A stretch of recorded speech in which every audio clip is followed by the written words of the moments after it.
បាទជម្រាបសួរពុកម៉ែបងប្អូនអ្នកផលិតដំណាំស្រូវទាំងអស់គ្នាបាទថ្ងៃនេះខ្ញុំសូមបង្ហាញផលិតផលពីរមុខដែលយើងប្រើប្រាស់នៅក្នុងរូបមន្តទី1របស់យើងទី1គឺ CVDA ដែលជួយជំរុញប្រព័ន្ធឫសដោះលូតលាស់ហើយនឹងធ្វើឲ្យអកម៉ូនទាំង5របស់រុក្ខជាតិដើរក្នុងពេលតែមួយជាមួយនឹង Simelsin តកតងជាមួយនឹងការប្រសាទជាតិពុលដោយសារថ្នាំសម្រាប់ស្មៅបាទអញ្ចឹង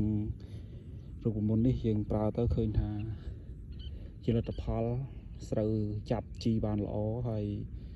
នឹងកាត់បន្ថយមានន័យថាធ្វើឲ្យភាពពុល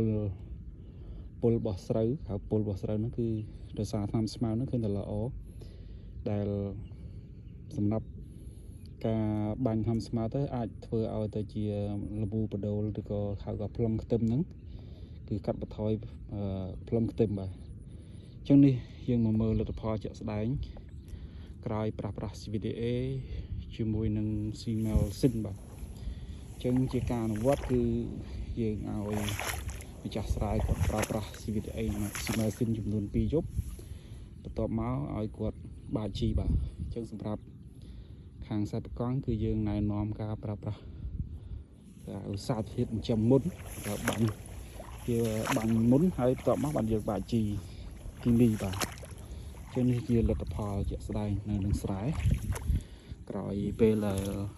បានប្រើប្រាស់ CVDA ជាមួយនឹង Simelsin បាទយើងមកមើលទាក់ទងនឹងការបែកគុំបាទបែកគុំហើយនឹងប្រព័ន្ធឫសឃើញថាស្រូវនេះគឺមានប្រព័ន្ធឫសល្អឫសវែងហើយក៏ជំរុញការបែកគុំល្អដែរតាមរយៈទី1គឺ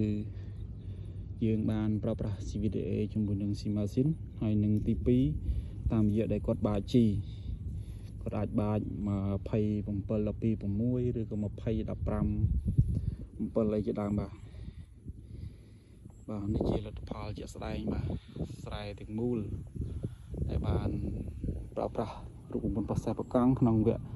បំបែកគុណនិងជំរុញការលូតលាស់បាទចាអរគុណសម្រាប់ការតាមដានទស្សនានៅវីដេអូនេះបាទ